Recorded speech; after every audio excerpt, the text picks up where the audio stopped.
भारत पर पहली बार नहीं है जब सवाल उठ रहे हों, लेकिन इस बार सवाल दिल्ली से नहीं जिनेवा से उठ रहा है। संयुक्त राष्ट्र की नस्ली भेदभाव रोकने वाली संस्था यानी कि CERD यानी committee of elimination of racial discrimination ने जनवरी 2026 में भारत सरकार से पूछा है क्या असम और दूसरे राज्यों में बंगाली भाषी मुसलमानों को उनकी भाषा और पहचान की वजह से निशाना बनाया जा रहा है। क्या नागरिकता जांच, बेदखली और पुलिस कार्रवाई नस्ली और धार्मिक भेदभाव में बदल चुकी है। ये कोई सोशल मीडिया आरोप नहीं है, ये सवाल संयुक्त राष्ट्र पूछ रहा है।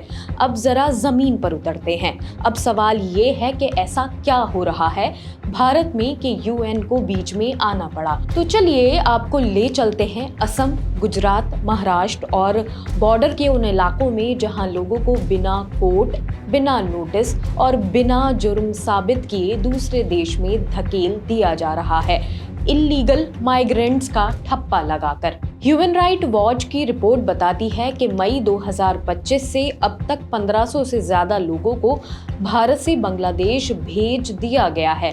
सरकार कहती है ये इल्लीगल माइग्रेंट्स हैं, लेकिन रिपोर्ट साफ कहती है इनमें कई भारतीय नागरिक हैं जिनके पास वोटर ID, आधार और कोर्ट में चल रहे केस मौजूद हैं, फिर भी उन्हें सुना नहीं गया, सीधा बॉर्डर पर फेंक दिया गया।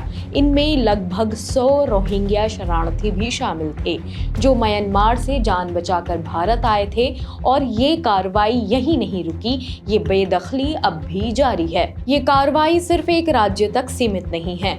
असम, उत्तर प्रदेश, गुजरात, महाराष्ट्र, राजस्थान, उड़ीसा, लगभग हर बीजेपी शासित राज्यों से बंगाली मुसलमानों को पकड़ा गया। ज्यादातर लोग मजदूर थे, निर्माण साइटों पर काम करने वाले, ईंट ढोने वाले, दिहाड़ी पर जाने वाले। उनके फोन छीने गए, दस्तावेज फाड़ दिए गए और परिवार को बताए बिना बॉर्डर पर ले जाया गया। ह्यूमन राइट वॉच ने जिन लोगों से बात की उनकी कहानियां रूह कपा देने वाली है। असम के खैरुल इस्लाम एक रिटायर्ड स्कूल टीचर हैं और भारतीय नागरिक भी हैं। वो बताते हैं कि मेरे हाथ बांधे गए, मुंह में कपड़ा ठूस दिया गया और मुझे जबरदस्ती बांग्लादेश धकेल दिया गया। जब मैंने मना किया तो BSF ने मुझे मारा और हवा में गोलियां चलाईं।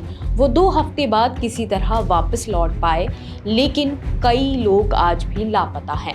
आपको बता दें कि ये जुल्म अचानक नहीं शुरू हुआ है। असम में इसकी जड़ें बहुत पुरानी हैं।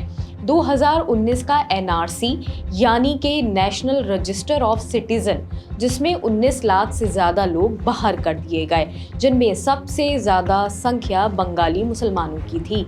नाम की स्पेलिंग अलग हो गई तो विदेशी, दस्तावेज पुराना हो गया तो विदेशी, कोर्ट की सुनवाई बिना बुलाए हो गई तो विदेशी। फॉरेन ट्रिब्यूनल और ह्यूमन राइट वॉच पहले ही कह चुका है कि ये ना तो निष्पक्ष है, ना पारदर्शी है और ना ही इंसाफ देने वाले।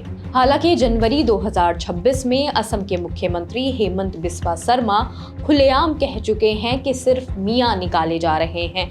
असमिया लोगों को क्यों निकालेंगे? मियां एक गाली जो बंगाली मुसलमानों के लिए इस्तेमाल होती है। जब एक मुख्यमंत्री ये कहता है तो सवाल उठता है, क्या ये कानून है या पहचान की सजा?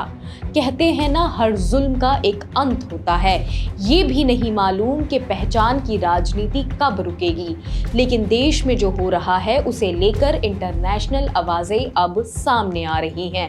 जनवरी 2026 में संयुक्त राष्ट्र की संस्था CERD यानी कि committee of elimination of racial discrimination ने भारत सरकार से औपचारिक जवाब मांगा। UN ने कहा NRC में बंगाली मुसलमानों के साथ भेदभाव हुआ, जबरन बेदखली हुई, नफरत भरे भाषण दिए गए और पुलिस ने जरूरत से ज्यादा बल का इस्तेमाल किया।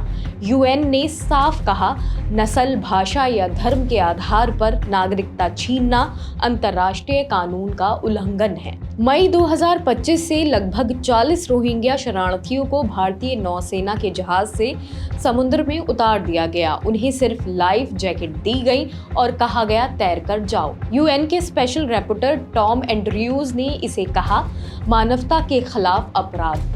साथ ही उन्होंने कहा कि जो लोग सुरक्षा की तलाश में हैं, उनकी जिंदगी और जान को इस तरह नजरअंदाज करना मानवता के खिलाफ है। किसी भी देश को ये हक नहीं है कि वो किसी इंसान को जबरदस्ती उस जगह लौटाए जहां उसकी जान को खतरा हो। वो आगे कहते हैं कि रोहिंग्या शरणार्थियों को जबरन वापस भेजना तुरंत बंद होना चाहिए, क्योंकि म्यांमार में उनके लिए हिंसा, जुल्म और जान का खतरा आज भी मौजूद है। ये नॉन रिफ्यूलमेंट के सिद्धांत का उल्लंघन है, यानी किसी को ऐसे देश वापस भेजना जहां उसकी जान को खतरा हो।